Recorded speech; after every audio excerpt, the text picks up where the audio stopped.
নমস্কার বন্ধুরা, SK drug concept চ্যানেলে আপনাদের সবাইকে স্বাগত। তো আজকে আমি নতুন একটি টপিক নিয়ে হাজির হয়েছি। তা হলো বর্তমানে যে রোগটি আমাদের মধ্যে আতঙ্ক ছড়াচ্ছে তা হলো গুলেনবারি সিনড্রোম। বন্ধুরা, সোশ্যাল মিডিয়ায় হোক বা বিভিন্ন সামাজিক মাধ্যম যে রোগটির নাম চারিদিকে আতঙ্কের সৃষ্টি করছে তা হলো গুলেনবারি সিনড্রোম। ইতিমধ্যে মুম্বাইয়ে একাধিক শিশু আক্রান্ত হয়েছে এই গুলেনবারি সিনড্রোমে। অন্যদিকে পুনের হাসপাতালেও আক্রান্তের সংখ্যা ক্রমশ বৃদ্ধি পাচ্ছে। অধিকাংশ চিকিৎসকদের মতে সাধারণত ব্যাকটেরিয়া বা ভাইরাসজনিত সংক্রমণের পর এই জিবিএস বা গুলেনবারি সিনড্রোম হতে পারে। ক্যাম্পিলোব্যাক্টাস জেজুনি নামক ব্যাকটেরিয়ার প্রকোপ এবং সাইটোমেগালো ভাইরাসের জেরেও এই অসুস্থতা হয়ে থাকে।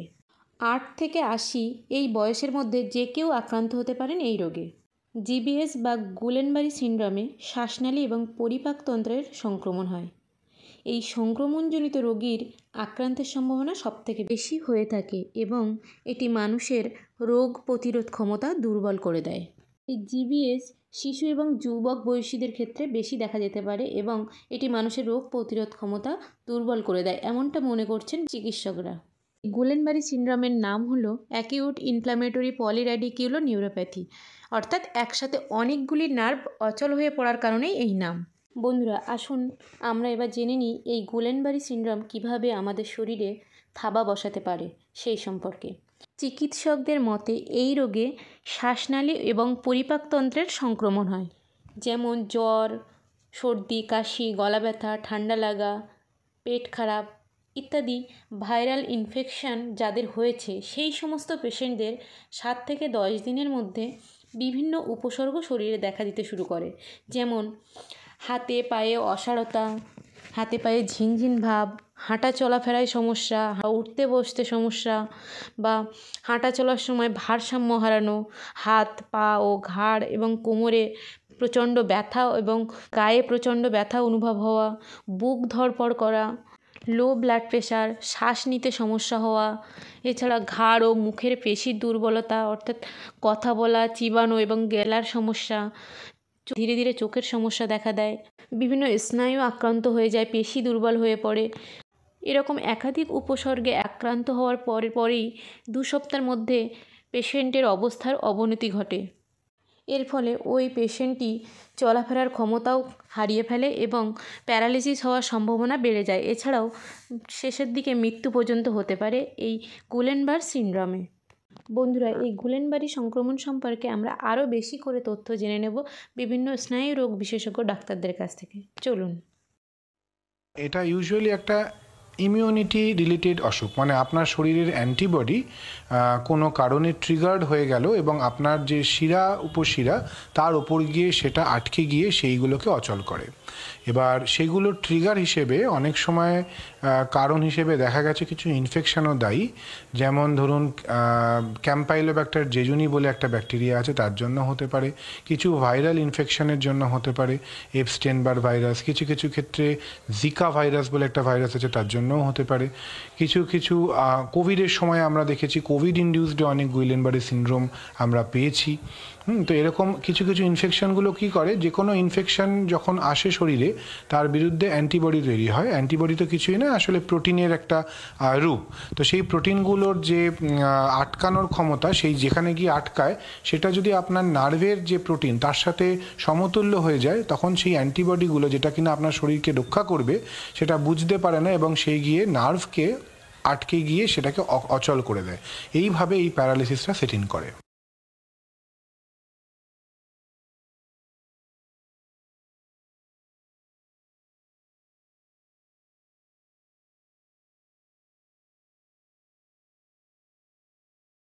সহজভাবে বলতে গেলে ধরুন যে কমন ভ্যারাইটিগুলো হয়, এগুলো অনেক টাইপের হয়, যে কমন ভ্যারাইটিগুলো হয় তার মধ্যে প্যারালিসিস বা মানে পাওয়ার, মানে ধরুন কাজ করার যে ক্ষমতা, সেটা সেই অঙ্গের যে কাজ করার ক্ষমতা সেটা অচল যেই হওয়া শুরু করবে তখন সেই সন্দেহ করতে হয় এবং সেটা হঠাৎ করে বা ধরুন কয়েক ঘন্টার মধ্যে শুরু হবে। মানে ধরুন আগে আস্তে আস্তে দেখলেন যে আজকে আপনার মানে ঘুম থেকে উঠলেন বা যে কোনো সময় আপনি দেখলেন যে ভালোই ছিলেন, হঠাৎ করে দেখছেন পায়ের পাতাটা যেন কিরকম একটা লুজ লাগছে, পায়ে চটি ধরতে পারছেন না।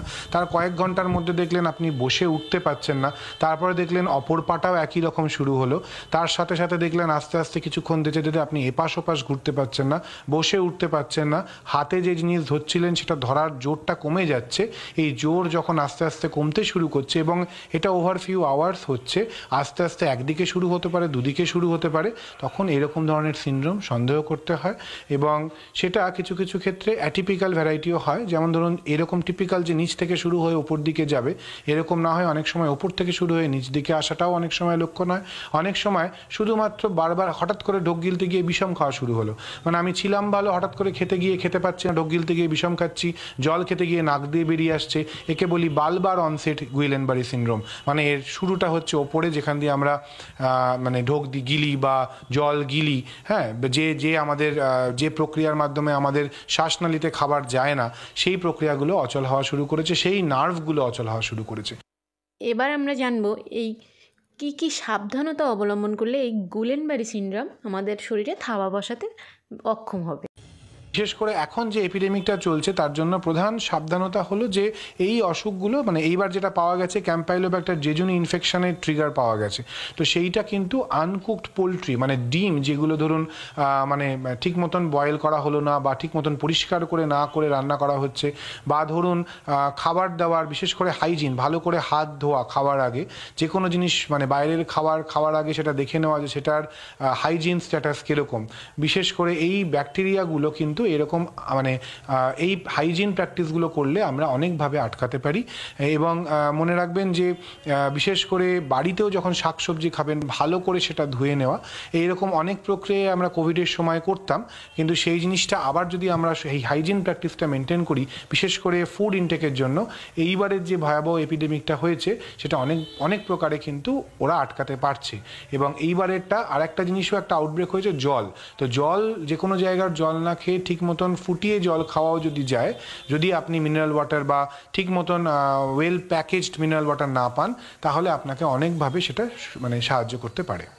বন্ধুরা, আমরা আরেকজন ডাক্তারবাবুর কাছ থেকে জেনে নেব কি কি সতর্কতা অবলম্বন করলে এই গুলেনবারি সিনড্রোমের সংক্রমণ থেকে রক্ষা পাওয়া যাবে। অ্যাকচুয়ালি কি এমন করা যায় যাতে গুলেনবারি কারুর হবে না, অর্থাৎ এটাকে আটকানোর কি উপায়? অবশ্যই সেই প্রশ্নটা আসাই খুব স্বাভাবিক। এইবার এই জিনিসটাকে আমরা অ্যাকচুয়ালি ডাক্তারিতে বলি অটো ইমিউন কন্ডিশন একটা, যাই হোক, কিন্তু এটার কারণ হচ্ছে অদ্ভুত। এটার কারণ হচ্ছে বেসিক্যালি জিন। এটার কারণ একটা জেনেটিক ফ্যাক্টর। কিছু কিছু জিন রয়েছে, যেরকম HLA জিন, এরকম অনেক জিন রয়েছে। সেই জিনগুলো যাদের শরীরে থাকে তাদের এটার চান্স বেশি হয়, যাদের নেই তাদের ক্ষেত্রে এটা সম্ভাবনা কম। মানে এরকম না যে পেট খারাপ হলেই আপনার গুলেনবারি হয়ে যাবে, বা জ্বর সর্দি কাশি হলো, একটা ভাইরাল ইনফেকশন হলো, গুলেনবারি, তাহলে এত ধরে সবার হয়ে যেত। এটা সবার কখনোই হয় না। এটা তাদেরই হয় যাদের পার্টিকুলার কিছু জিন যাদের শরীরের মধ্যে দেখা যায়, তাদেরই এটা হয়। এবার আমরা না বাইরে থেকে এটা বুঝতে কোনোদিনই পারবো না কার শরীরের ক্রোমোজোমে কার কোন জিন রয়েছে। কিন্তু আমি যেটা করতে পারি, দুটো জিনিস করতে পারি। একটা হচ্ছে এখন যেটা সব থেকে যে কারণে গুলেনবারি সিনড্রোম হচ্ছে, ক্যাম্পাইলোব্যাক্টার জেজুনি, যেটা পেট খারাপ করে, তাহলে সেই পেট খারাপটাকে আমি আটকাতে পারি। কারণ ক্যাম্পাইলোব্যাক্টার জেজুনি অবভিয়াসলি আপনি যদি রাস্তার নোংরা জল খান কিংবা একদম কাটা খাবার দাবার খান যেখানে কোনো হাইজিন বলে কিছু নেই, তাহলে আপনার এই ইনফেকশনের চান্স বেড়ে যাবে। তাহলে আমি যদি ইনফেকশনটাই না হতে দিই, তাহলে অ্যান্টিবডি তৈরি হওয়ারও প্রশ্ন নেই, গুলেনবারি হওয়ারও প্রশ্ন নেই। তাহলে একটা তো আপনি এই মুহূর্তে হাইজিন, ফুড হাইজিন, খাবারের হাইজিন, হাত ধোয়া, এইগুলোকে করে আপনি গুলেনবারিকে কন্ট্রোল করতে পারেন। দ্বিতীয় আর একটা আপনি যেটা করতে পারেন আপনার গুলেনবারির ক্ষেত্রে, সেটা হচ্ছে আপনি খুব তাড়াতাড়ি এটাকে ডায়াগনোসিস করতে পারেন। তার জন্য আপনাকে তাড়াতাড়ি একজন ভালো ডাক্তারবাবুর কাছে যেতে হবে এবং সেই জন্য আপনাকে নিজেকে আইডেন্টিফাই করতে হবে। তাই এই সময় অ্যাটলিস্ট আপনার যদি কোনো ভাইরাল ইনফেকশন হয়, ধরুন জ্বর সর্দি কাশি হলো কিংবা পেট খারাপ হলো, তাহলে তারপরের 4 সপ্তাহ আপনি একটু খেয়াল করে রাখুন তাকে, আপনি একটু নজরে রাখুন যে তার কি কোনো হাত ঝিনঝিন করছে, পা ঝিনঝিন করছে, পাটা কি অবশ হয়ে যাচ্ছে, এরকম কি কোনো সিমটম আসছে বা কথা জড়িয়ে যাচ্ছে। যদি এরকম হয় একটা ভাইরাল ইনফেকশনের পরে, তাহলে তাকে ইমিডিয়েটলি হাসপাতালে একজন প্রপার আইদার খুব ভালো হয় যদি কোনো মেডিসিনের ডাক্তারবাবু হন, এবং নিউরোলজিস্ট হলেও হবে।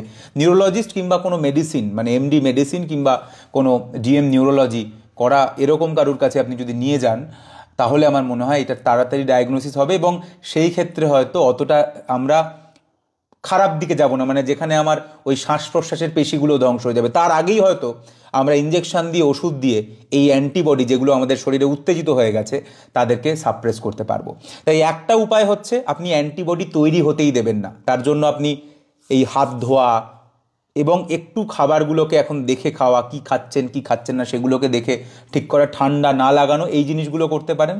এবং দ্বিতীয়ত, একটা যখন যদি কোনো ভাইরাল ইনফেকশন হয়, সেটা পেট খারাপ হোক কিংবা সর্দি কাশি হোক, তারপরের অ্যাটলিস্ট 1 থেকে 4 সপ্তাহ একটু খেয়াল রাখুন। যদি আপনার হয় বা অন্য আপনার বাড়ির কারুর হয়, তাহলে তাকে একটু নজরে রাখুন। তাকে একটু বলুন যে যদি কোনো রকম অসুবিধা হয়, পা ঝিনঝিন করছে, পাটা মনে হচ্ছে অবশ হয়ে যাচ্ছে, কথা জড়িয়ে যাচ্ছে, সামান্যতম সন্দেহ যদি হয়, যেখানে মনে হচ্ছে কোনো একটা নার্ভের সমস্যা বোধহয় হচ্ছে, আপনি অবভিয়াসলি একজন এমডি মেডিসিন কিংবা ডিএম নিউরোলজির কাছে গিয়ে কনসাল্ট করুন। কারণ এটা অবভিয়াসলি একটা সিরিয়াস অসুখ, যেখানে নার্ভগুলো ড্যামেজ হতে থাকে একটা একটা করে, আমরা খুব একটা কিছু করতে পারি না। তাই আর্লি ডায়াগনোসিস হলে আমরা ওষুধ দিয়ে ওই অ্যান্টিবডিগুলোকে শান্ত করতে পারবো। তো বন্ধুরা, এই ছিল আজকের ভিডিও। তো আশা করি আপনারা এই গুলেনবারি সংক্রমণ সম্পর্কে তার বিভিন্ন উপসর্গ সম্পর্কে এবং এই সংক্রমণ থেকে কিভাবে রক্ষা পাবেন সে সম্পর্কে সামান্যতম হলেও ধারণা আশা করি পেয়েছেন। এ সম্পর্কে আপনাদের যদি আরও কিছু জানার থাকে আপনারা কমেন্ট সেকশনে এসে কমেন্ট করুন, আমি যথাসাধ্য রিপ্লাই দেওয়ার চেষ্টা করব। তো এই ছিল আজকের ভিডিও, দেখা হচ্ছে পরের ভিডিওতে। ততক্ষণ বন্ধুরা ভালো থাকবেন, সুস্থ থাকবেন। ধন্যবাদ সকলকে।